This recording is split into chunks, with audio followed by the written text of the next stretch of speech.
Good morning, everybody. It is Friday. I am Jessica from I Read to Relax, both here on YouTube and over on Instagram in the Bookstagram section. I am back today after a break for the Thanksgiving holiday here in the US with part 3 of my Books That Would Make Great Gifts This Season series.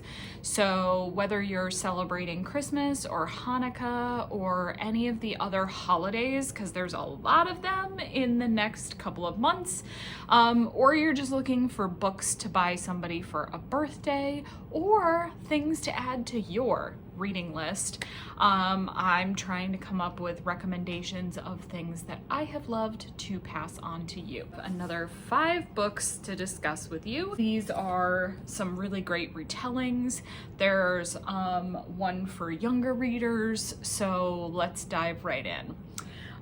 The first one is my favorite book of 2020, and this is Feather by Olivia Wildenstein.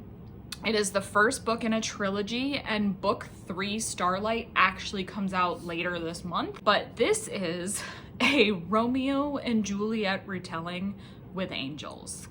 I will warn you, when I say it's a Romeo and Juliet retelling, it is a Romeo and Juliet retelling.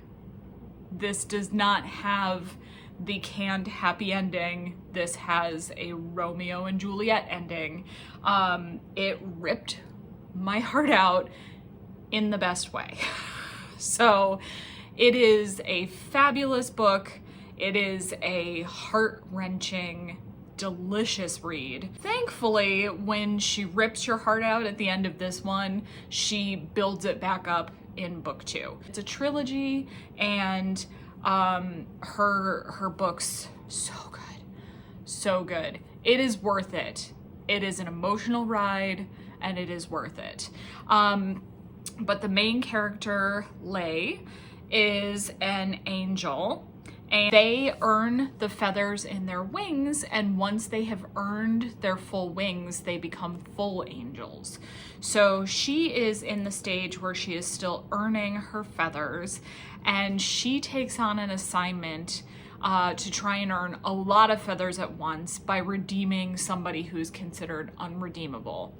And she meets Jared, her assignment, and let's just say the sparks fly. This book is steamy. This book is emotional.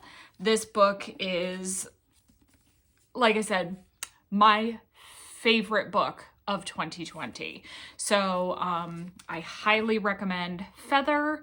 The second book is Celestial, and the third book, Starlight, is coming out practically tomorrow. So you could read all 3 or gift all 3 depending on when you purchase books. The second book I'm going to feature today is another retelling. This one is a little more of a time investment, but so good. So this is City of Brass by S.A. Chakraborty. It is the first book in the Davabad trilogy, and it is sort of what I would call a gender bent Aladdin retelling. And it's the setting and atmosphere is amazing. The characters are amazing.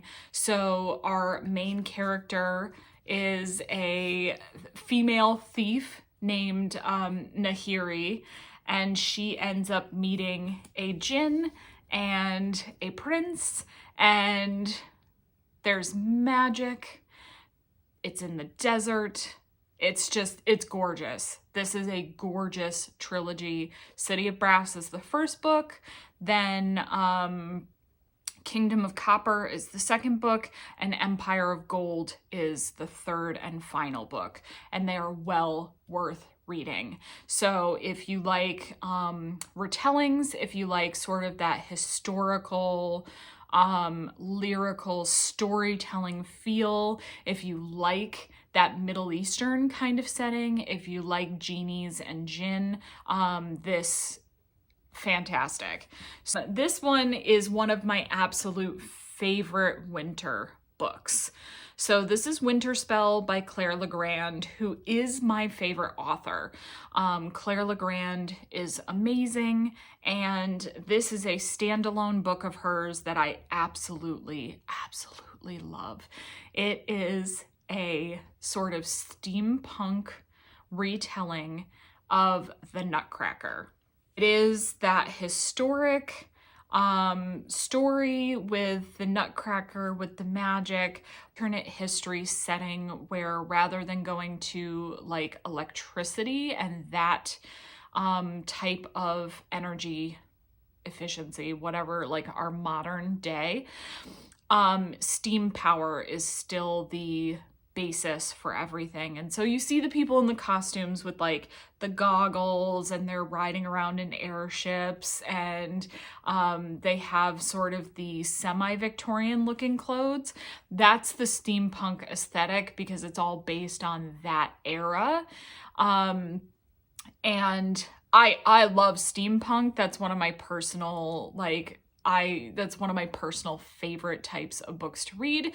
But this one is, like I said, a Nutcracker retelling with sort of a steampunk setting, and it's still got the magic, and it's a fantastic book.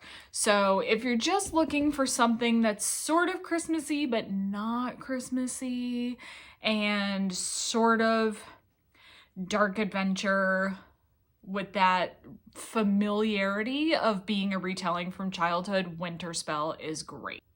These are a series of novellas, so they're all short. So they're quick to read, and they're super captivating. So this is the first book in the Wayward Children series by Seanan McGuire. And what Seanan did was ask the question, all of the kids in the stories that we hear about in portal fantasies. So a portal fantasy is where you go through a door and you end up in a different world. So think the Chronicles of Narnia, going through the wardrobe, Alice in Wonderland, falling down the rabbit hole. What Seanan does is ask the question, when those kids come back to our world, how do they cope with that? Because the answer is you really can't. So these kids have had this sort of existential experience in their life. Everything in their perspective is changed. And in this series, the underlying heart is that these kids find the door because it's the door to where their heart really lies. So it's the world they're meant to be in. And for some reason, they're here. So they find their doors, they have an adventure, and then they end up getting kicked back here for some reason. And it's all about this woman who has created a school for these kids, basically a place that they can get placed because everybody thinks they're crazy at this point. And they're getting help. Really what's happening is they're together and they're talking to other kids who have had the same experience. Now, this is not a series for kids. This is a series for adults that explores very adult themes that happens to talk about children, and they're young teenagers. They're not children. And so some of the worlds that they go to are very dark. I mean, think about Alice in Wonderland. Like, that's not, we say it's a kid's story, but really it's not. And this is the same, and even a step further at times. It makes you think, it makes you feel, and like I said, they're short, so you can read each of these in one sitting. I want to say there's 7 books. Newest one is coming out in January. But Every Heart a Doorway is book 1, and it's definitely worth trying. There are murders, there are dark things that happen. So again, I don't recommend that book series for children by any means, but for adults who enjoy fairy tales and those types of stories, again, this is a twist on that, and it's very, very, very good. Last book that I have is part of a series that I do absolutely recommend for children. This is, and I just grabbed the sort of guide to the series. Book 1 is called The Fairytale Detectives, and it is the first book in the Sisters Grimm series by Michael Buckley. This is the Very Grim Guide, so it's much shorter. The regular books are, you know, probably double this in page count. Is another retelling, and what the series is about is two sisters, Sabrina and Daphne Grimm, whose parents disappear, and they end up having to go live with their granny Relda in a town called Fairyport. And what they find out is that it's no coincidence that their last name is Grimm, that they are indeed descendants of the brothers Grimm, and that they have landed in this town that has been created to trap the fairy tale character series that is great for upper elementary or early middle school readers. I read these as an adult, so I thoroughly enjoyed them as an adult. I can't wait to share them with my niece when she gets just old enough, but they are so much fun, and they introduce all of the fairy tale characters, and there are, again, some darker moments in this, because if you go back to the original fairy tales, they're not the Disney version. So some scary things happen, and there are, you know, there's violence, but it's also handled really well, and it's got the fairy tale element to it, so it gives you a little bit of a step back, a separation from that. So if you have a reader who struggles with real life violence, but is able to handle, you know, like on a TV show or something that's very definitely fantasy, like this would be a good series. But they are just so much fun, and it's so inventive how the fairy tale characters are used. And they, like I said, the first book is called The Fairytale Detectives, and they do spend, like, they solve mysteries. So again, I recommend that series for everybody, probably like age 8 or 9 and up.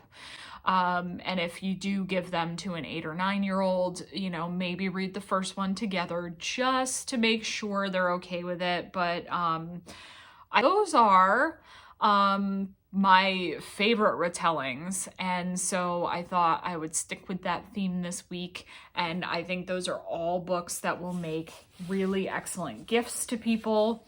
So again, I'll list them in the caption below in case you want to purchase them for somebody. And I will be back next week with another video of some more recommendations. So see you next time. Happy reading!